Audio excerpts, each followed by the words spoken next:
Hello, good morning. Right now going to discuss, आप लोगों ने अभी फॉर्म निकल चुका है, उसका जो भी नोटिफिकेशन है already we have discuss. But one of the things, because this examination divided into the three part, तीन पार्ट में एग्जामिनेशन होते हैं, PT, mains and interview. PT is called the what we called here in the gateway of this examination. यानी इस examination को crack करने के बाद भी आप मेंस में जा सकते हैं, interview. So overall this PT is the very tough. Why? Because of the one paper is called the CSAT. यह जो है इसको ज्यादा टफ बना देता है। क्यों?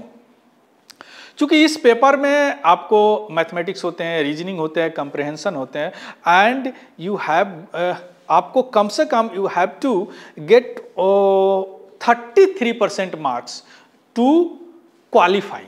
यानी इसमें 33 आपको मार्क्स चाहिए क्वालिफाइंग के लिए। लेकिन अगर 33 से कम आते हैं तो आपके जीएस पेपर 1 चेक ही नहीं होंगे। तो थोड़ा सा हम यहाँ पे सीसेट की बात करेंगे, उसका सिलेबस की बात करेंगे, और कुछ वैसे ट्रिक हम यहाँ पे डिस्कस करेंगे कि आपका जो सीसेट है वह कारण नहीं बने कि यूपीएससी नहीं निकला, यानी पीटी नहीं निकला। So that's why first here we are going to discuss what that is the syllabus briefly what is the UPSC CSAT. see if you CSAT is the CSAT full form क्या होता है? Civil service aptitude test.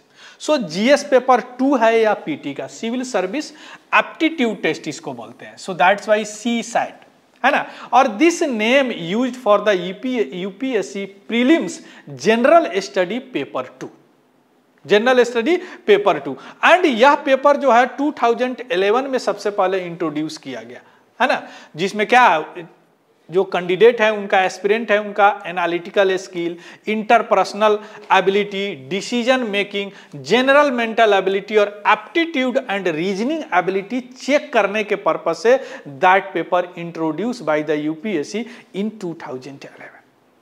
आया बात समझ में? यानी यह क्या है, अगर पीटी में क्या होता है, दो पेपर होते हैं, जीएस पेपर 1 और GS paper 2। GS paper 1 that is the general study and GS paper 2 this is called the civil service aptitude test CSAT। आया बात समझ में?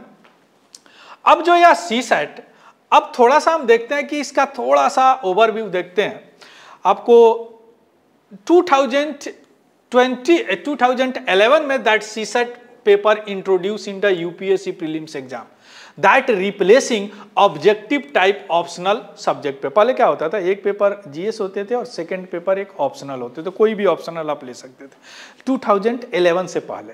बट आफ्टर 2000 में क्या किया, यह ऑप्शनल पेपर को रिप्लेस करके यहाँ पे सीसेट डाल दिया गया, कहना। और 2011 से 2014 तक क्या हुआ कि जो भी मार्क स्कोर करेंगे कैंडिडेट इन सीसेट पेपर, उसको ऐड करके जीएस पेपर 1 में यानी जनरल स्टडी में, तब उसका क्या होता था, कट ऑफ निकलता था 2014 तक। लेकिन 2014 था, लेकिन 2015 और ऑनवर्ड क्या गया, सीसेट पेपर केवल क्वालिफाइंग बना दिया गया। यानी 200 मार्क्स का होता है, उसमें से 66 आपको लाना है, 33 मार्क्स लाना है ना। अगर इतना नहीं लाते हैं तो फेल हैं आप। आपका जीएस पेपर 1 में कितना भी लाएं कोई मतलब नहीं ले, तो कम से कम 33% आपको मार्क्स यहाँ पे लाना है। So that's why play a very significant role for in the especially we can say in the PT examination।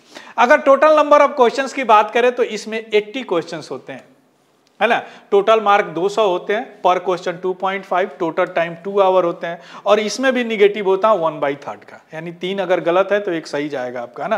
Qualifying 33% यानी 66 mark, sectional no and paper type ईबी ऑब्जेक्टिव होते हैं, मल्टी चॉइस क्वेश्चंस होते हैं, बहुविकल्पिक जिसको बोलते हैं हिंदी में, वो होते हैं। क्लियर? अगर बात करें सिलेबस की बात करें तो इसमें सिलेबस को इस तरह बांटा गया है। कंप्रहेंशन होते हैं, interpersonal skill including communication skill, decision making and problem solving, general mental ability और बेसिक न्यूमेरिसी होती है। इसमें होता है क्लास 10 तक ही पढ़ने होता है। सबसे मजेदार बात क्या है, इसको अगर आप कर लेते हैं ना तो इसी से आपका 33% काम चल जाएगा। देखिए यहाँ पे मेंशन है ओनली क्लास 10th, कितना इजी है पीटी निकालना। 10th तक ही पूछेगा, उससे आप तो ज़्यादा नहीं पूछेगा। और उसके बाद डाटा इंटरप्रिटेशन, जो chart, graph, table, data sufficiency, ये भी क्लास 10 तक ही पूछता है आपसे।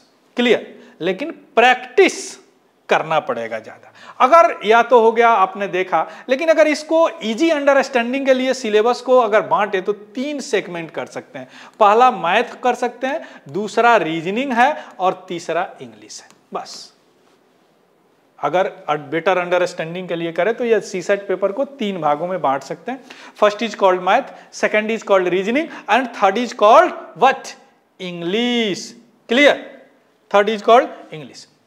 अगर जनरल मेंटल एबिलिटी की बात करें इसमें, तो इसमें क्या है? Basic numeracy, number and there relation, order, magnitude, class 10th level. Data interpretation, chart, graph, table, ये भी क्लास 10। रीजनिंग, लॉजिकल रीजनिंग और एनालिटिकल एबिलिटी। और इंग्लिश में कंप्रहेंशन पूछता है आपसे। क्लियर? क्या पूछता है? कंप्रहेंशन वगैरह पूछता है। अब थोड़ा सा आप देख लीजिए इसका डेटा की मैथ का कितना इसमें वेट है ना। कंप्रहेंशन, रीजनिंग और कलर बता रहा, मैथ्स देखिए अगर 2017, 18, 19, 20, 21, 23 देखिए सब, या जो येलो वाला है सब बड़ा है ना, यहाँ भी बड़ा है, यहाँ भी। यानी अगर आप मैथ कर लेते हैं तो आपका यह अब मैथ बड़ा आसान है, बहुत आसान है। यहाँ पे मैं कुछ ट्रिक आप लोगों को बताऊंगा, बस केवल उस ट्रिक को समझ लेंगे, लेकिन हाँ प्रैक्टिस करने पड़ेंगे। मैथमेटिक्स रटने से नहीं होता है। अगर कोई बोले कि यहाँ फार्मूला हम दे दिए, रट लो और हो जाएगा, नहीं, रटना नहीं है, उसको इतना आप सवाल बना दिए ना कि अपने आप ब्रेन उसको एक्सेप्ट कर ले। That is the way to study the mathematics. यह एक तरीका है मैथ पढ़ने का। और this is the only subject that developed your cognitive ability. यही है जो मानसिक क्षमता को बढ़ाता है। बाकी सब्जेक्ट इतना नहीं बढ़ाता जितना मैथमेटिक्स बढ़ाता है। Clear? So that's Y, so this is all about the CSAT syllabus. Clear? तो मैथ को आप कर लीजिए, कोई बड़ी चीज नहीं है। क्लास 10th लेवल को होते हैं, कुछ फॉर्मूले होते हैं, कुछ प्रैक्टिस करने पड़ेंगे। जितने टाइप का क्वेश्चन होता है कोशिश करूंगा मैं यहाँ पे डिस्कस कर दूं, even including the previous year paper. So thank you, have a good day and happy learning. Thank you very much.